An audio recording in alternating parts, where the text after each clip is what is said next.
Independent game development is hard. Like any creative endeavor, it involves pushing yourself for months or years. And in the end, there's no guarantee that it will connect with the audience. Littered across the various video game storefronts are small games put together by people hoping to connect with others through play. A seldom few find success, and those that do often find it in niches that are starved for attention. It basically stemmed from this design problem that I was thinking about for a while. Could I make a horror game that could be an effective experience and could scare people like horror games with cutting-edge visuals? And I thought, what if I could make a horror game that had just basic graphics? Could I achieve the same thing? And if I could boil down and deconstruct horror to its more basic elements. So I came up with Faith. I came up with a game that has like an Atari or an Apple II or MS-DOS aesthetic and kind of playing on like the creepy side of nostalgia. On today's episode, we spoke to Airdorf, the creator of the independent horror game Faith, about his growth as a developer, the Satanic Panic, as well as his own personal faith. Welcome to Arcadology.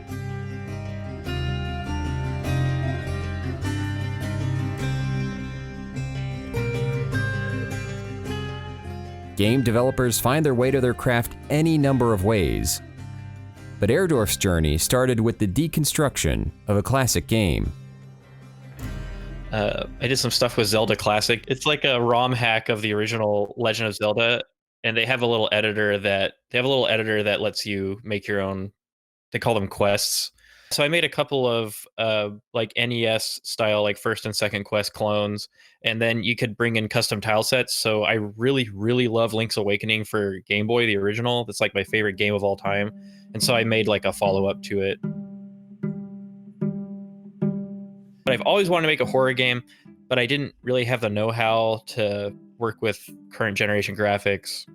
So I had a little bit of experience working with Game Maker just from being a student. I was like, well, it can't be that hard to make a game like this on Game Maker. I don't need to use Unity or anything. And so I kind of skipped the whole like C# learning curve that beginners tend to get blocked with Unity. And GML is the scripting language for Game Maker, and it's like super easy and extremely well documented, very straightforward. And I just went to work, and it started out as kind of a, if you saw early versions of it, you would think it looked a lot like the Oregon Trail like hunting minigame from like the 80s. It started like that, except, you know, instead of hunting things, you were a priest who was trying to keep this demon away from you. PT was a big inspiration for kind of motivating me. Yeah, I took a lot from Hitchcock and Resident Evil, the first one, but the HD remake. Resident Evil, released in 1996, was revolutionary in defining an emerging horror genre. While the series went on to develop more action-oriented gameplay, the original, and the remake based on the original, focused on stretching tension like a rubber band. It's just a masterclass. People throw that term around a lot, but it really is a very educational experience. Like the pacing and playing with things like tension and anticipation and payoff. They were such good and early lessons that they mastered. The game anticipates the player's expectations, and right when you feel like you're getting comfortable with things, it surprises you. And that can be very subtle. It can be very. It can literally be the dog coming out of the window. Jumping, running, shooting, these are ubiquitous mechanics within the realm of video game design. Mechanics get combined and refined over time for new and fascinating results. But what do you do when your main character is an exorcist? How does that translate into gameplay? I'm not Catholic, and I wasn't raised Catholic. So Faith is mostly just it's mostly just, you know, it is what it is. It's like a reflection of the sensationalized Hollywood version of Catholic exorcism. If you watch shows like Constantine and like The Exorcist and stuff, like that kind of fantastical version of exorcism, it always has rules, right? Those rules are always broken towards the end because they always wind up fighting some demon that's like beyond anything they've seen before, blah, blah, blah. But there are like rules and there are procedures and stuff. And so you can kind of gamify that. And that's kind of what I wanted to go for with Faith. I was a missionary for a couple of years in South America, and we actually got asked by the locals to perform an exorcism once, and this is a great story. And so they asked us to come in this house. We walk into the house. It's all dark, and it's very dimly lit. And there's this curtain, a bead curtain, and behind it is this guy screaming. And we quickly figured out that he was just drunk, and they were just messing with us. When I was a missionary, we did not receive any training on any kind of stuff like that. The design of the game is ambiguous when it comes to the actual faith of the developer. However, he makes it very clear he is a faithful Christian, and his own struggles to be a person of faith can be found influencing the design of the game. There are times when you struggle and stuff, and I've had my own struggles and questions and doubts and stuff. But as an adult, I came at it pretty solid and pretty strong. And you'll see a little bit of that in faith. There's a little bit of my own, I guess, kind of experiences and beliefs. In some ways, the main character, John, kind of reflects parts and aspects of Christianity that I feel very strongly about. So stuff like guilt, stuff like redemption and forgiveness. Those are topics that are really interesting to me. And John fights literal demons in the game, but he also has his own demons because of things that happened in the past, and he has his own spiritual struggles, and it makes for good storytelling. But I also think they're just like normal parts of being religious. Doesn't matter if you're Christian or what. If you practice some sort of religion or some sort of spiritual belief system, like, there's a struggle involved, and I think that's perfectly normal. It's part of how we grow personally. And so in a way, faith kind of represents that, or it's kind of like a metaphor in like a art therapy kind of way. Yeah, and that's kind of where the Satanic Panic comes in. I remember my parents, drilling me on, daycare and preschool people, who were taking care of us as kids and asking us questions and, telling us. The Satanic Panic was an interesting era to have lived through. It was a moral outrage that started in the late 70s and picked up steam in the 1980s.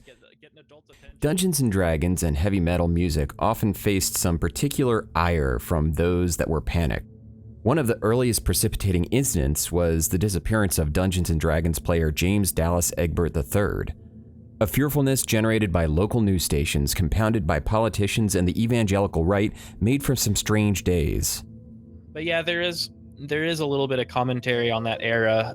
I think it's unfortunate, the moral scapegoats that were created, but at the same time, there was this like very dark side to the 80s, like pushing aside all the political ideological stuff. Like, there was some weird stuff that happened back then, and it was an interesting period of time. We didn't quite have the internet, no cell phones. There was, even though it was this decade of excess, and there were, the economy was very strong, and people were advancing in like their personal quality of life, and modes of communication and technology were just exponentially increasing in complexity. People were still kind of isolated, and so I kind of played off of that. There's a lot of isolation and paranoia and hopefully dread that plays into faith. One source of that dread comes from the game's unique audiovisual aesthetic. The game presents itself as something low fidelity, and enhances that by using a voice synthesizer and rotoscope cutscenes. And so I eventually went with the text-to-speech technology for the voiceovers, which it distinguished Faith from a sound standpoint from a lot of other games, and that was a huge boon. Used an emulated version of an abandonware speech synthesizer that was used on the Commodore 64. It's pretty cool. It's got a few like parameters and flags that you can use to modulate things, so you can get kind of a wide variety of sounds out of it. So I start with that, and then I run it through a bit cruncher on Chiptone, which is a free program you can play around with online. And then I do a little bit of post-processing in Audacity. Obviously, with rotoscopes, you need live action reference. I think like 90% of the cutscenes in Faith were filmed, are film of me. Like, I'm the reference. And I thought about maybe with this new version to have like an actual, like a female actress, like actually kind of mimic that stuff. But like, I don't know, I'd feel so embarrassed. I'd be like, okay, in this shot, there's a demonic hand erupting out of a hole in your face.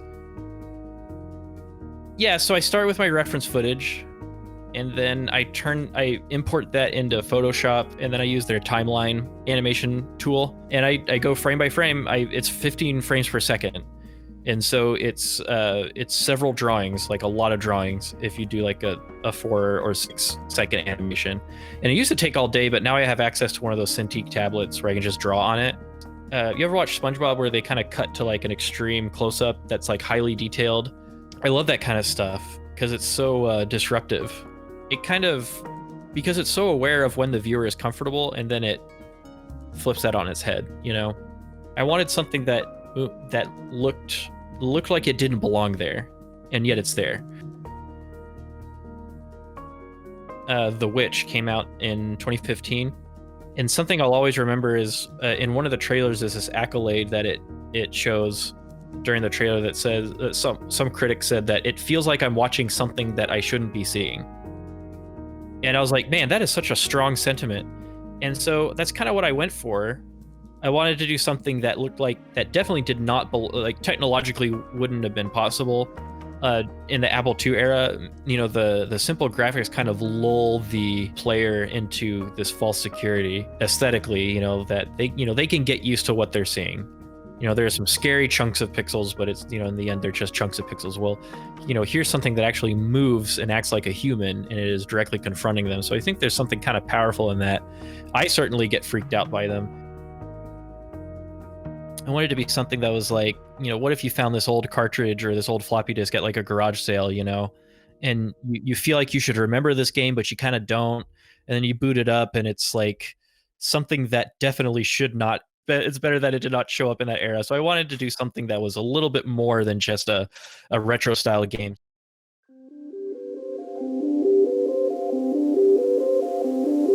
You know, what's funny is that I would say maybe 50 to 75% of my horror game knowledge comes from watching YouTubers play. Mostly because when I was like several years ago, I didn't have a nice computer that could run things, so I was kind of limited. You learn a lot about game design by watching other people play it, or watching people react to them, you know? I have nothing but praise for Markiplier because he played Faith and Faith. I was so happy I was like tearing up when I saw him playing it, because Markiplier is the first YouTuber that I ever subscribed to. I was really, really happy. I don't know how I did it, because the guy's like impossible to get a hold of unless you like know him. I think I just went on this, I think what did it was I went on a subreddit, and there's a thread where you can recommend games. And I just told the truth. I was like, hey, I would really love Mark to play my game and my games. And this is the truth. Because I had watched him for so long, I felt like I understood what he was scared of. And so this is going to sound really creepy, but I actually designed parts of Faith with Markiplier in mind. I had this emotional goal in my head. Well, that's kind of how I do a lot of my design, is I think of the emotion. Like if I'm worried about like the pacing or what's going on in this level or what's going on in this sequence, I think of how I would want a huge Let's Player to react. YouTube Let's Players are kind of, in a way, they're kind of this weird intermediary between the developer and the player. And it's a double-edged sword, because I know that after watching a horror game, Markiplier play a horror game, I was like, oh man, that was an insane horror game. That was so cool. But I'm not going to buy it. You know, I'm not going to play it for myself, because I've already experienced it basically vicariously through this YouTuber. And so I tried to implement a little bit of like procedural generation and like a random kind of a random factor into the games, to where it's not, there's enough to justify that it's not actually the same experience that YouTuber had that you will have. And I'm really thankful when streamers and YouTubers play through one ending and then leave the rest, you know, just leave the rest, because then people are curious about the other endings and they want to try them out themselves. Thank you to Airdorf for taking the time to sit down with me. He's in the process of finishing the third game in the trilogy, and when all is said and done, they will be released as a bundle on Steam. For now, though, you can find the game on itch.io. If you enjoyed the video, give some thought to joining my Patreon. Money earned through Patreon will help me produce higher quality content more frequently, so if you have the means, please consider. My name is Kevin, and you've been watching Arcadology. Take care.